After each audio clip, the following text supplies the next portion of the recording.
Live from the 607, it's the Ocho Duro Parlay Hour, where we're talking everything movies, TV, comics, and entertainment. Join in the conversation on social media with the hashtag ODPH, because here we go.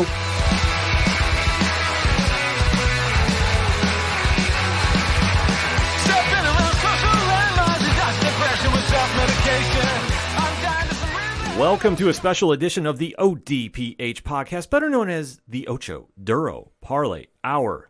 What's happening, everybody? Thank you so much for joining us this week. My name is Ken M. Joining me in studio is not Padawan J. No. But we have some of the ODPH family coming through, and obviously with the subject matter we are talking about, you knew one person and one person only was going to be stopping by for the show.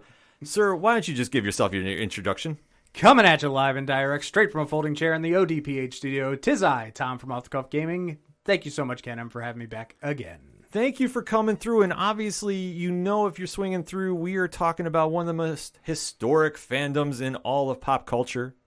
We are talking about the Mighty Morphin Power Rangers. That's right, yes we are. Now, interesting fact, did you know that we're recording this on the day that Dino Fury Season 2, Part 2, the finale, comes out today, right on Netflix.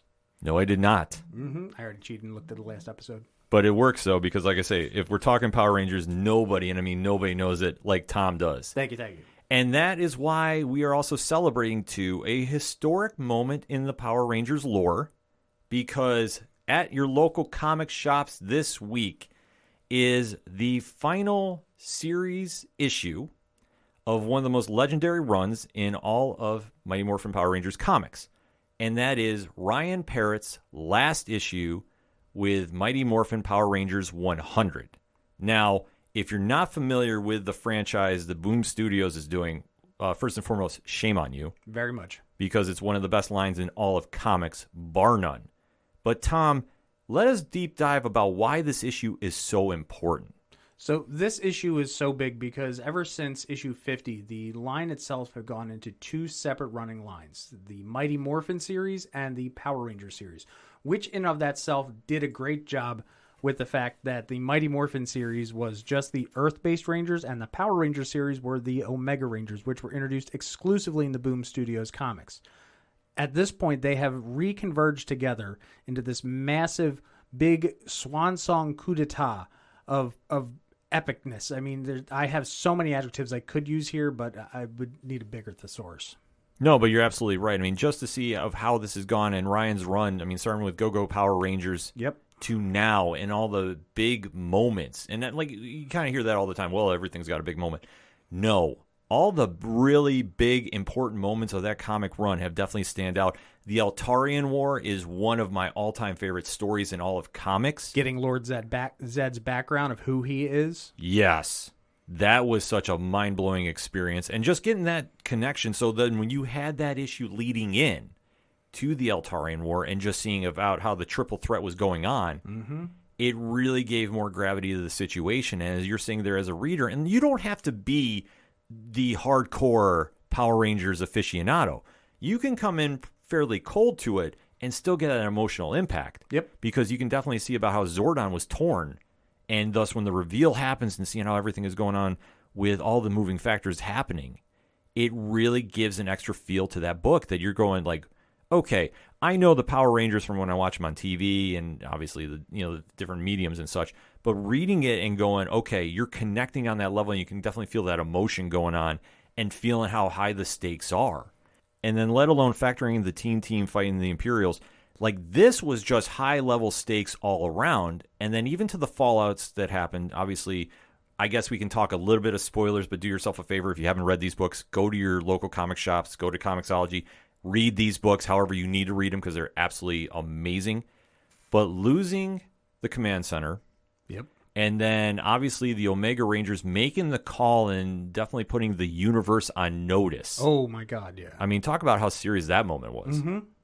And then to see the fallout from that, and that kind of leads us to where we're going now into issue 100 and seeing Andros join the team. Now, obviously, he's a little more of a deep lore Power Ranger character, but you want to talk a little bit about him? So Andros joined the whole Power Ranger thing at the end of the Zordon era, just after Power Rangers Turbo.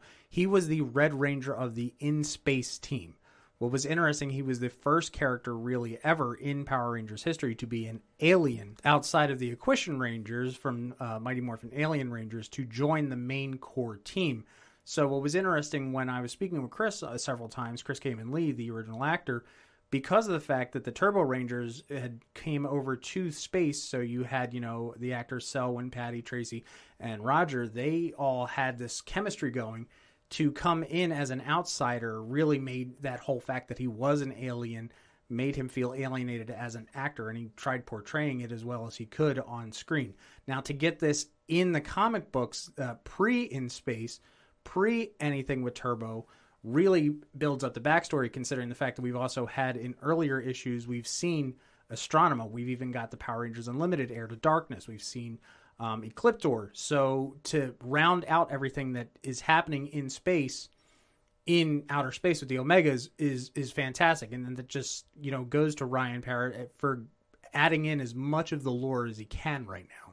Yeah, it definitely adds a different feel to it because obviously separating the two teams, you definitely want to have a distinct vibe to your teams. Very much. And obviously when he made, I always call it the call out to the universe, and when they made their, I don't want to say a threat, but it kind of was to every single evildoer out there. It was an F around and find out moment. Yeah, exactly. Play stupid games, win stupid prizes. Mm-hmm. And when they made that shot, it definitely resonated throughout the galaxy. I mean, I love how they just kind of threw the little cameo of Drekon. Yep. And obviously he's kind of been waiting in the wings. And I love that we didn't see him the rest of the series. Yes. Once he was out, he was out. And it was good because we were able to focus more on the Rangers themselves instead of having it, oh my God, look, it's another JDF character. Yes, exactly. And if you're not familiar with Drekon, do yourself a favor and find out about why this is one of the most refreshing characters in modern Power Rangers times. One of fantastic villains that you're going to come across. But once we get into Andros, and I know I say Andros, but that's just kind of how I do it. Once we get into his plight and obviously what happened on KO 35, I always want to say KO 35. It just kind of rolls like that. It rolls. But when we start finding out what happens there, not everything is what it seems. And obviously, it comes to a situation of he's working the Rangers and obviously tying into his history with the Rangers to kind of manipulate the situation. What do you think about that? I think what was really great about that is that we got his backstory in another Power Rangers Unlimited, and to find out, what happened after Carone, his sister, who then eventually became Astronema, was kidnapped, and to find out that he and Zane were both, orphans, and they were raised by the former space team. So they had this brotherly, bond going on, this fraternal thing going. So to see the fact of what had happened to Zane and how his own cockiness and got everybody in trouble that he wanted to get to bring back his best friend, his brother, his comrade in arms, it's fantastic to just put this extra amount going in before what I would know to be the first episode of In Space. Yes, I think it definitely added a lot to it. So once you start getting that little backstory, and like I said, there was the Unlimiteds that came out to give a little more extra backstory, which was great, because I think for me, who's not as deep of a Power Rangers lore aficionado as you are, thank you, I needed that kind of refresher, because I'm going, okay, I understand what's going on, I get the rough shot, but to get that deep dive, I thought it really helped out, and obviously seeing Andros played, this is something that when it started rolling and you're seeing on how he's kind of working the team to get the revenge, because obviously that is what he's destined to do. He is basically okay, things have gotten screwed over. My best friend is gone. My planet is wiped out. It's being oppressed by the Zurichs. I need to kind of come in there and really just wreck shop. Yep. And he winds up working the Rangers, almost like a wrestling angle, to basically say, okay, you're going to help me do this, but I'm going to need some help. And then when he gets on Safe Haven, this is where things get a little tricky, because who does he find that's hidden away? The Death Ranger. Yes. Define the Death Ranger for our audience. The Death Ranger is an ancient ranger that runs in the same line as the Omega Rangers. Spa'ark is one of the ancient Golden Rangers, and he was able to start to control the powers of death itself. So what Andros is trying to do is to access those death powers to bring Zane back to life. More, quote, back to life. Yeah, so when he's really kind of deep diving about this, it's an interesting play, but it obviously doesn't go his way. No. Because, quite frankly, does anything really go right in comics? No, not at all. Otherwise, it'd just be too easy. Exactly. And then what happens? The Death Ranger takes over. Mm-hmm. And he winds up capturing everybody from the Omega Rangers, especially Jason, who during this time, unfortunately, loses his mother. Yes. In one of the most gripping issues you're going to read. And I have to strongly recommend watch what music you're listening to it on. Be very careful. Yeah, because I will admit I was listening to some Sam Smith when it came on, and I was like, God dang it. The emotions, the feels, if you will, definitely kicked on that because it was such a beautifully written issue, obviously dealing with grief and obviously how Jason was going to it, being in space and then not being around Earth when he loses his mother, not to have that final goodbye. How Ryan crafted this is just one of the standout moments of his run that really shows, okay, we have these superheroes, and obviously they do have normal lives. And a lot of times we just really focus on the heroics and not the behind the scenes, so to speak. This really brought everything grounded back to Earth. No pun intended since they're in space. But you start seeing about how he's reacting to it, and it's something that everybody can relate to. Mm-hmm. And it's just so well written, and like I say, it will hit you in the feels if you read it. There's no way it doesn't. And then, obviously, this emotion carries through for the few more issues. And all of this is now leading into issue 100. Because now the Death Ranger has taken over all of the Omega Rangers. So Jason, Trini, Zach, and Yale. And now they're making their play for Earth. And then you're seeing the escapees from Safe Haven come to the new command center and are trying to talk to everybody there and saying, there's a big threat coming. Yes. Are you ready for this? And this is where it kind of leads into the issue. So even the setup for this, just to give a little background, you're thrown into this issue as we go into issue 100. But if you really have read since the Eltarian War to now, you really know the emotional impact as you're going in. Yes, very much. And then this is where we're going to start diving into spoilers for issue 100. So if you're new to the ODPH, first and foremost, thank you for checking us out. What we like to do is give a spoiler-free statement on the topic we're going to be discussing, so you won't get anything ruined. But then we give you a countdown, so if you need to duck out because you haven't read the issue and you go, okay, I need to run to the LCS, I need to go get my copy, I need to read this because I don't want to have anything ruined. You have been told now, duck out at this moment in the podcast and then jump back in because after that countdown, we go spoiler deep. That said, Tom, I would like a spoiler-free statement for Mighty Morphin Power Rangers number 100 from Boom Studios. I would say if you're not reading this, you need to go out and get it right now because honestly, where this is going to be going after this, I have no idea, and I love the way where it's set up to go. I agree. I think that for being a finale, we knew the pressure was high, and obviously with Ryan's work doing this and having all those moments, and we only touched upon a few. I mean, we could just have done an entire episode deep diving into the run completely. Indeed.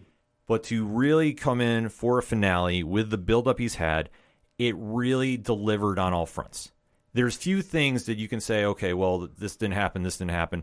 It doesn't take away from the story. Like, this is just fine-tuning if you really want to go for it. But when you read this issue, and it's a massive one, too, and it definitely delivers from opening page to closing moment. This is one that you're going to be talking about, and if you are just jumping into the lore, you understand why this book has so much hype behind it. Like, it doesn't leave anything on the table. It really ties up everything that you're going to need, and obviously going into the next creative team, they have a lot that they can go carve their own niche in, but this is one to put a very big exclamation point on and to say thank you to Ryan because this definitely dives into a lot of different things for the fans and gives you fan moments. Not fan service. There is a difference. Fan service is doing it to do it. Fan moments is when Tom and I are sitting on the phone and all of a sudden calling going, yo, did you see what happened on this page? Oh, my goodness. Yes. That is a fan moment, and you'll have a lot of those, and that is why it really connects with the fan base. So do yourselves a favor. Go get this issue if you haven't already. But that said, in 3, 2, 1, what did you think? It was perfect. It really was perfect. I've given Ryan Parrott 4 perfect scores ever. Everybody knows one of my perfect one is Mighty Morphin 10, but that's on a personal level. There have been 2 others, but this one is probably the high mark set. It's the bar is set. You know, there's only fine little nitpicks that I saw and found, but that is me being overly critical as a fan who it's my job to find this stuff. But as a casual reader who loves this franchise, you can't beat it. There was nothing. You can't. It's fantastic. I thought it delivered on all fronts. I mean, I found little stuff, but that is because I was trying to really find just anything I was missing. I was like overthinking a lot when I was reading it, because at first read, I just went, wow.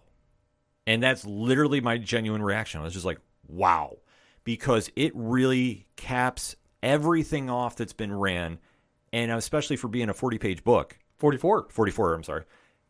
There's a lot going on, but you don't get lost in everything. And the pacing was good, too. Pacing was perfect. Pacing was perfect, because you start on page 1, and next thing you know, you're on page 44, and you don't realize you're at 44 because it was just so well done. Yeah, because where we jump in, obviously the team is getting ready for the big play that's going to be happening, because obviously the Death Ranger is making his way towards Earth and doesn't want to really waste a lot of times, and obviously raising the army of the undead from KO 35 with the Omega Rangers. There is a definite threat going on. Then you go back to the command center, and Zordon is holding court with everybody that jumped in from Safe Haven. Yep. And especially Andros, who's public enemy number 1, and rightfully so, and everybody is very skeptical of him. And this is one thing I thought was a very cool play, is you have a lot of the Rangers on Earth, and Tommy especially is just sitting there going like, why should we trust you? Like, after everything you've done, you've admitted that you basically got our friends in danger, probably killed. Why should we believe you here? And I think it was one of the cooler lines that he says during this, to quote, I wouldn't blame you. It's what I deserve, but let me help. And if it comes down to my life or your friends, I promise I'm not hesitating. How that's delivered, you know, it's like, okay, there's no qualm. Like, he knows what happened. It's sunk in, and he realizes, okay, my best friend Zane is possessed. I got your friends possessed. My whole planet is possessed. Like, we're going Walking Dead here, and we don't have Daryl Dixon on the squad. We got Zordon and company. Yep. This is the best shot we got to win. Let's go do this. And the rest of the team is basically like, yeah, he's not kidding around. I believe him, so you know what? We don't need to sit here waste any more time. Let's morph up. Exactly. And that's what they need to do, and they really got down to business. So when everybody from the Earth Rangers, as we'll just call it, the Mighty Morphin side, go to space, this is the first time for a lot of them. Correct. And Matt included, the new Green Ranger. Yes. And you do see them having that little interaction, and they're going like, okay, like, this is space. This is kind of weird. Like, what's going on?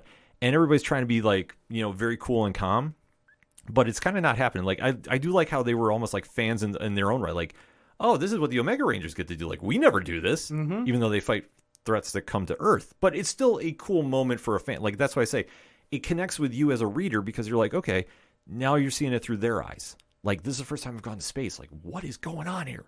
And then obviously see Billy with his big gun, shall we say? Yes, the Tricera cannon, or whatever the technical term was for it, because trust me, Tricera cannon sounded cooler. Yeah, I love how Tommy's like calling him out about this, because he's like, the MVX 368, and he's like, well, why are you calling it that? Or the Tricera cannon? He's like, do you want me to call it that other name? Yeah, good call. And then we really don't waste a lot of time as we get down to business, because once the Death Ranger shows up, and obviously seeing the first image of Jason as the Death Ranger. Yes, in the last issue, yeah. Yeah, who's been the most susceptible to the Death Ranger, because obviously everything has gone on with his mother. This is a powerful scene that's going on, because he's basically just sitting there just saying, okay, you're not going to win this. You can join us. Everything will be fine. We'll be good. And the team is basically like, yeah, we didn't fly all the way across the universe to come here. And then they are hit with Moises Hidalgo's splash page. And Tom, I know I'm calling this up on screen. How dope is this moment? I think it's fantastic, but I have one issue, one problem with this page. Okay, and I didn't put this in my article because I wanted to save it for here. So if anybody looks at this particular page, you're going to see Go-Go Power Rangers, and then you're going to see Omega Now, Omega Forever. Why the heck, honest to goodness, why would the Omegas that are possessed by the Death Ranger use their call? Simple. No, there's a good answer for this. Because at their hearts, they're still heroes, and they still make their call, but they're possessed. And this is the Death Ranger basically making fun of them. Because, I mean, if he's tapped into the emotions of them, he knows, obviously, when you make the battle cry, let's get down to business. So when the Rangers do that, it's almost like he's giving them the finger and saying, all right, I can do this, because if you especially see how the font is written for this, it's real shaky. It's real shaky, like the Death Ranger is saying it. So he's basically possessing him, saying, okay, I see you, and I'm going to raise you 10. Okay. See, that's why I love doing this, because this is why we do this thing. Exactly. Like, no, this is why I love breaking down the comics, and especially, for fan lores like this, because you find these little theories that go on. And then I love how they do the pairings, because you see everybody is kind of squaring up a little bit. The Death Ranger is just kind of running through everybody at one point. And then you're really kind of breaking into, I would say, like the second act, but it really starts connecting. This is Marco Renna taking over the art, because it is split between Moises Hidalgo and Marco Renna. For most of the book, there is a little section, which we will get to, that has an all-star cast of creative people on this that will just absolutely blow your mind in more ways than one. Yes. But this is when it really switches, and this is when I love seeing the pairing go off, because it kind of seems like, okay, when you have the big scrum going on and just everybody's fighting everybody, it finally kind of weeds out into those certain matchups. And then obviously you have Zane taking on Andros. And to see that kind of connection going on, and especially how emotional that is. Oh, it's so heavy. It was like ridiculously heavy. Yeah, and then it shifts to Jason versus Tommy, which has been an underlying theme for basically the dawn of the Power Rangers. 3 decades. Yeah, going. that there's been, like, I hate saying the word frenemy, but kind of, sort of. It's a stretch. I mean, they get strained very often. I mean, I think there's a little bit of like underlying jealousy, because obviously when Tommy gets the white light in him and becomes the White Ranger, everything kind of goes sideways, and everything is like, okay, Jason's like, well, I used to be the number 1, now I'm the number 2, and then you want to factor in the Green Ranger. That's a whole different ball of wax. Yep. But to see that underlying, especially the Death Ranger with everybody's possessing, he's trying to push buttons. Oh my God, is he pushing buttons? He's got the whole damn keyboard. And I love how he's doing it, because he's just digging at Tommy. Yep. And you can see, like, when Ryan's writing him, there's moments where Jason is making a lot of truth. And you're sitting there going, and especially if you know the Rangers, I mean, from a little bit to, obviously, if you read every single issue in the dawn of time, you can definitely hear that in his voice. And you can kind of sit back and go, I see what he's doing. And this is how he plays into things. And I love how it's set up, because they're not really holding back from what they're doing. They're definitely pushing that back and forth to build their rivalry.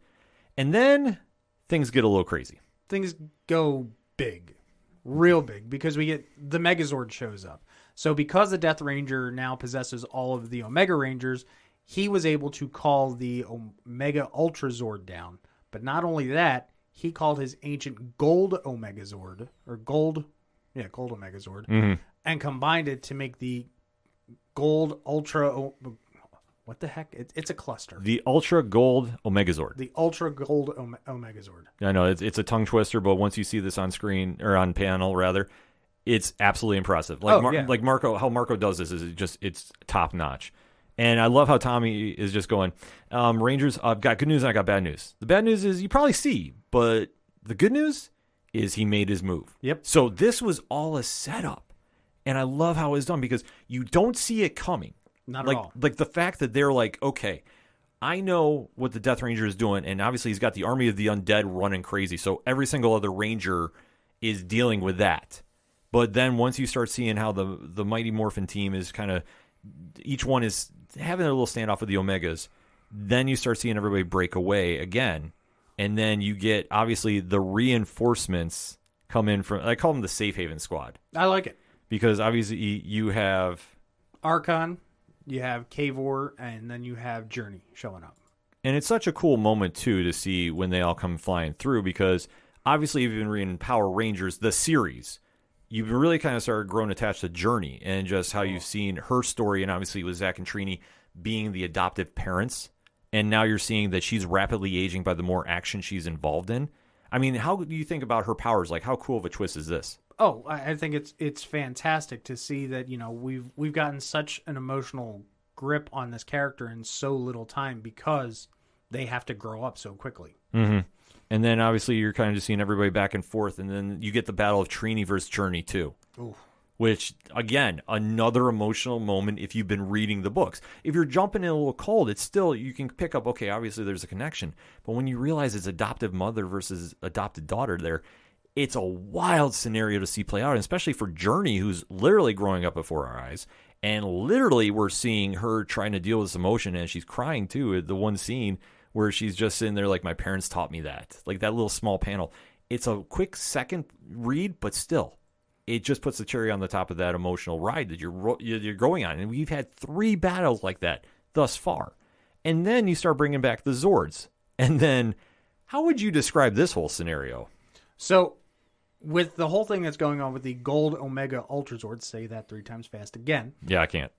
They're fighting up against the Thunder Megazord. And then the Thunder Megazord is by far cannot keep up with the Omega Ultra Zord, Golden Omega Ultra Zord.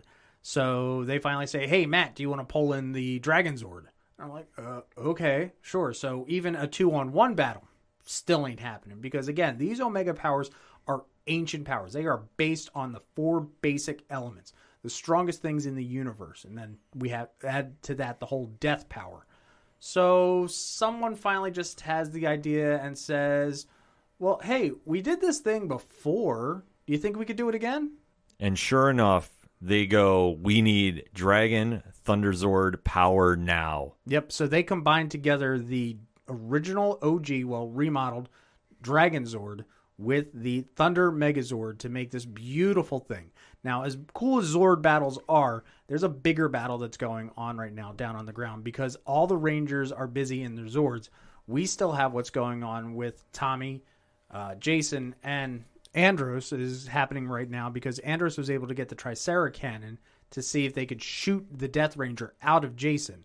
Now, while this was all going on, Jason, again, was goading Tommy with everything that was going on. Death Ranger Jason just completely missed the shot. Yeah. Slices the Tricera cannon, and then in a last-ditch effort, because Andros was about to lose everything, he went and jumped up to Jason and did the one thing that just floored me. Yeah. Absolutely floored me. Forces the morphing. He morphed finally. Yeah. And obviously this causes a very trippy scenario with an all-star cast of artists on this. And it really shows about, like, we are definitely moving through a different plane right here. Yep. And obviously you get almost like a This Is Your Life with Jason. Very much. To a degree. Like, Yep. you see him obviously with the Zords, and he's just kind of sitting there basically breaking down, like, okay, what's going on? And you're seeing Andros is, like, still busting through because the Death Ranger is still trying to talk to him. And the best part, if you notice, is every single time in those panels where the Death Ranger is speaking through the other Rangers, you actually don't see their faces. No, you don't. They're silhouetted. It's such a little move that every artist does with it, but still it works because that's the whole thing about the Death Ranger is, like, he just possesses pretty much. You don't really see a true face to him other than a skull. And then how they kind of just keep progressing to, you're just seeing Andros talk to him and basically connecting with Jason, who's, fully has bought into the Death Ranger. And even the Death Ranger's like, I'm giving you all these gifts. Like, why do you want to go? I can give you everything you want. And Jason is still fighting it because at the end of the day, he's still Jason, the most noble of all Rangers. Mm-hmm. And then you're seeing, obviously, more of the trip through the Fantastic here. You're seeing a lot of crazy artwork.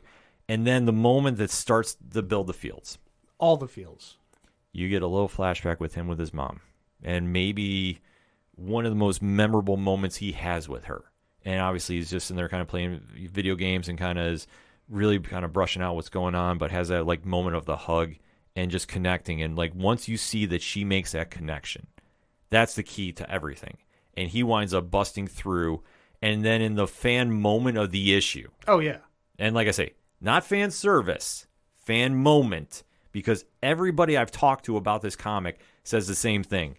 When Jason gets that uppercut full of energy and knocks out the Death Ranger, I think every single fan that has read this went, yes, let's go. And the icing on the cake is the fact that it starts off with Jason, then it transforms into Mighty Morphin Jason, then it transforms into Mighty Morphin Jason with the Dragon Shield, then into his next form of what would be the Omega Ranger to finally land that final blow on the Death Ranger was fantastic. And then the next panel you see the Gold Omega Morpher crumbling. Yes.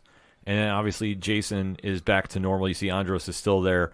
But we're not done with the Death Ranger just yet. Like, I thought they could have ended it right there with him and have been fine. But then what happens? Well, the thing is the fact that because the Death Ranger was in charge of the Omega Rangers before when they were possessed, because he had that possession, he was able to control the Omega Zords. And because he was in the grid for so long, he was able to control his Zord remotely by thought. So he just put his life essence in the Gold Omega Zord, and thus the Golden Omega Ultra Zord. Yes. And then when ultimately that is taken out, there's no more Death Ranger. There's no more Death Ranger, we think. Yes.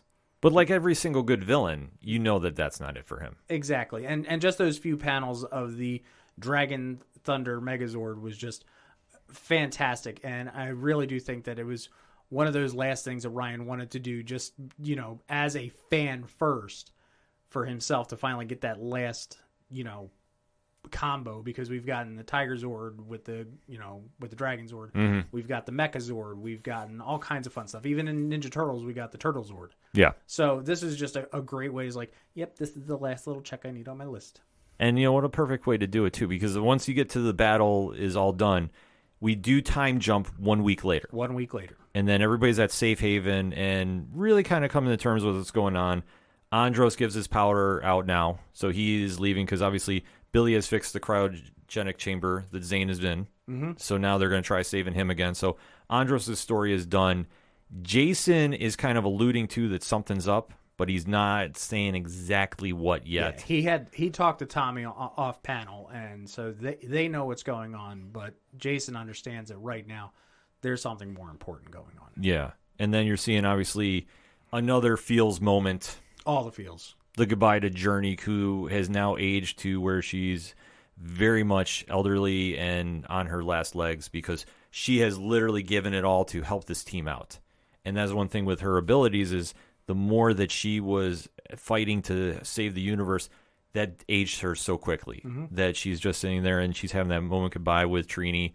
And man, like this whole scenario, like not that we didn't already have enough emotion going on, but seeing that final goodbye, and she's just like, could everybody just stay here with me for a little bit? Yep. And she's like, I'm just a little hungry. And it's just like, oh, man.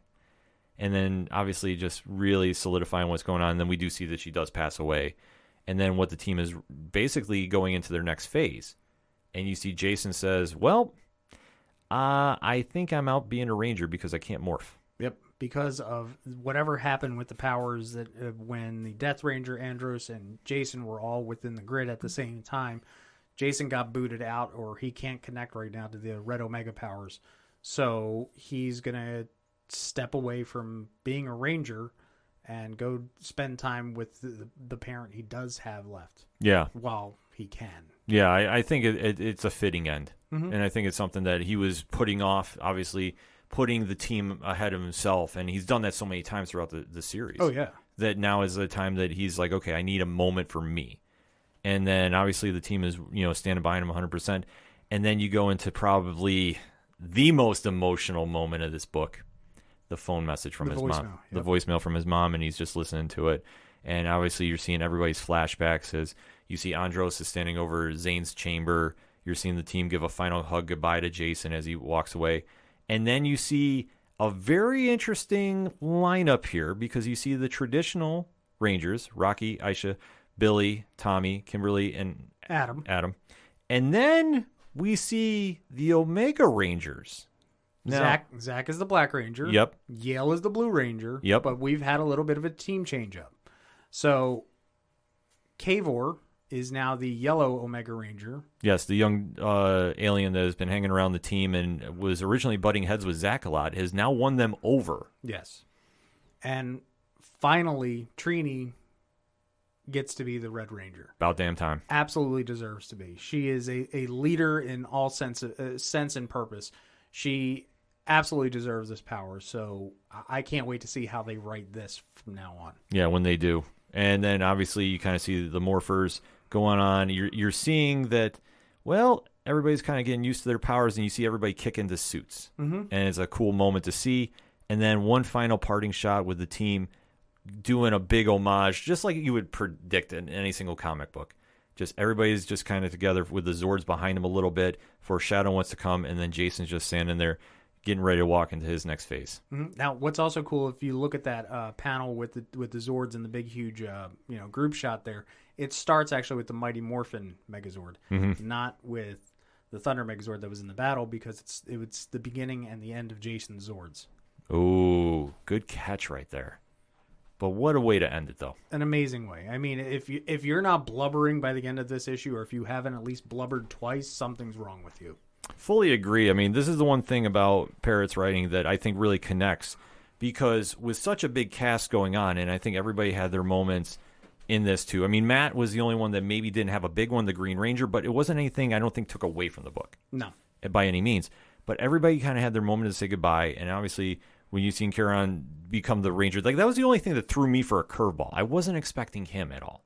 Like, I don't know who you would have plugged and played in there, but I was going, that's kind of an interesting take, but I'm here for it because obviously he's won them over quickly, but it was a lot due to Journey. Mm-hmm. The Journey really brought the hero out in him during this, because when you saw him before, he was just butting heads with Zach on Safe Haven. So now to see this, it truly brings everything all together. So then when the next phase is now kicking in, it's going to be definitely something to watch.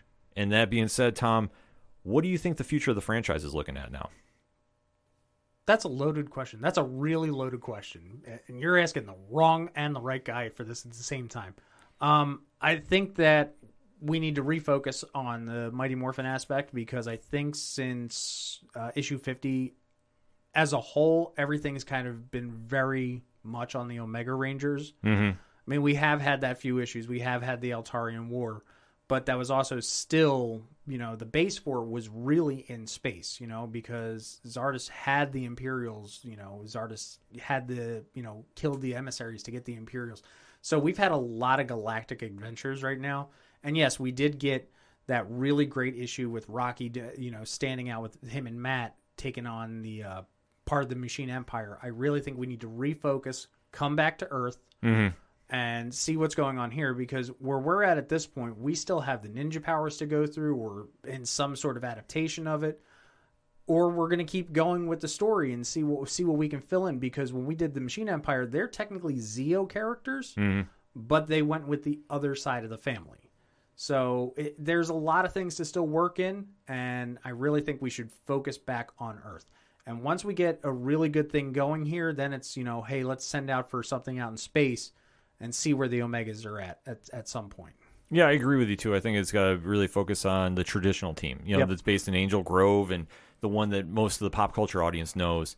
Obviously, we know Melissa Flores is going to be taking over the book with Simona de Gianfelice taking over the artwork. Super excited about the team. I don't think the franchise could be in better hands, and especially if you've read The Dead Lucky. Absolutely. I am super excited to see where this franchise is going.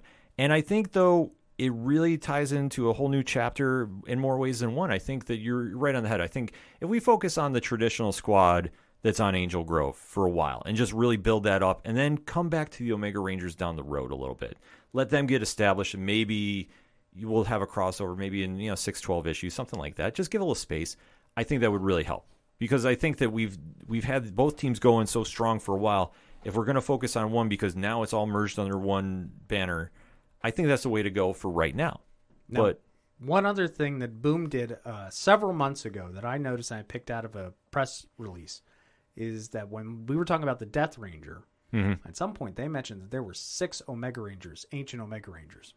So there's an out there to try and figure out what this 6th Omega is. That'd be very interesting to see. And a lot of us have been speculating online what it could be. Is it a White Ranger? Is it a Silver Ranger? Is it a Copper Ranger? Is it, whatever it is. But I don't know if Boom did that by mistake by dropping that. Like there's little breadcrumbs there, but in our fan base, we'll run with anything you give us. Oh, absolutely. And I think that's smart to do, because you really want to keep this fan base engaged. And obviously they've done such an amazing job with this comic line since day one. Like, that's one thing about it. There's so much great Ranger stories that you can go back to. Like, I'm doing a reread, and a lot of this is my first time doing this because I really just jumped on during Ryan's run. Yep. And this is where I'm like, okay, this has been a go-to for me every month reading. To now see that they're leaving enough breadcrumbs that they want to go in different directions, it really leaves an open playbook for the new creative team to come in. So, playbook, yes, but it also has a great Bible to build off of. Oh, well. Absolutely. Like, the foundation is here, and I think for everything that Ryan's done, I think we can speak for behalf of the entire fan base and say thank you. Very much. Because this has been some of the biggest moments in Ranger lore that we've been able to sit there and read. And obviously, we're going to see a little bit more of him with the Rangers coming up with the crossover with the Teenage Mutant Ninja Turtles with art by Dan Mora, and I will say it, probably the best artist in comics right now. Yep. Without question. Indeed. So that'll be dropping in December. And then plus if you want more of Ryan, obviously if you listen to the ODPH, you know I scream about Rogue Sun a lot. I'm long overdue to chat with Ryan about this book, especially the issue coming out now, the Choose Your Own Adventure style, which is going to be hitting stores as we record next week, so you definitely want to keep an eye out for that. There's so much good that is coming out of this story, and obviously where everybody's going from here, go follow those creators, go stick with this franchise. This has been something Boom has put a lot of energy into, and it's paid off in dividends and then some. And obviously to see where Ryan's going next is going to be something definitely to keep following him on. And then to see what the new creative team is going to do is going to be absolutely epic. What was great, too, about it is that, we were talking about that phone call. I was chatting out of school with Ryan, and he said the reason he did it that way is because he even has a saved voicemail from his grandparents. Oh, man, that's awesome. I too, have one saved from my dad from 20 years ago. I do, too, so, from my dad. Yeah. So we get it, and trust me, it's a lot of respect in that. There was other things that he did as nods to other things, like Journey's weapons were copies of Zack and Trini's Mighty Morphin weapons, of the Power Axe and the Power Daggers. There were just all these great little things that as a fan he put in there, but also he put so much of himself into it, and you got it off the page. Absolutely. It's something that I strongly recommend. Go to your LCS right now. Go get this issue. You definitely want to do it. It might be a little pricey because it's 44 pages rather. It's well worth it. Trust us. Yeah, just be careful of all the different covers because some of them I've seen already up to over $100. Yeah, it can get a little crazy. The incentive ones, yeah. Yeah, but you know what? It's well worth the investment. We can't say it enough. Definitely go out and purchase this book and then hit us up on Twitter and let us know what you think of it. Tom, thank you again for swinging through. Ken, thank you always for having me. Tell the people where they can find you. You can find me on most social medias. You'll find me pretty much everywhere at Off the Cuff Gaming, TikTok, Facebook, Twitter, Instagram. Yeah, I'm always around. He's always around, and he's going to be down at NYCC, so you definitely want to stop over, say hi, talk some Power Rangers with him, as well as yours truly here, because I'm going to be down at NYCC as well. Definitely you can find us for anything and everything that is the ODPH. Simply swing on over to ODPHpodcast.com. That's all for this special edition of the show. I am your host, Ken M. Thank you, as always, for listening to the ODPH podcast, better known as the Ocho Duro Parlay Hour. See you next time.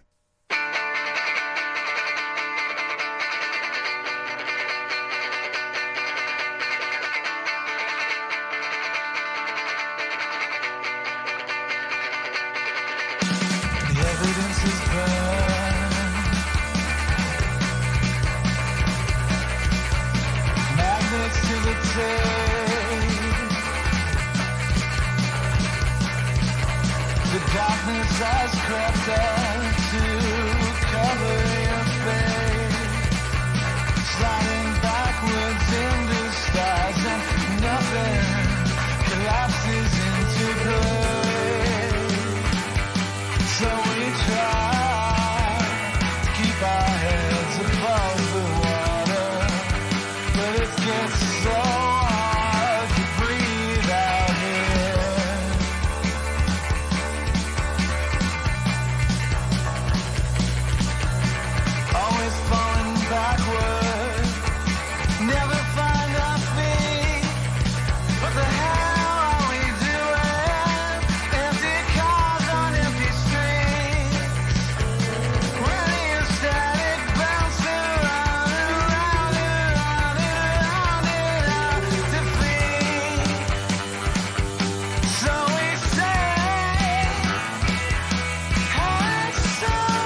little task at hand, the making of a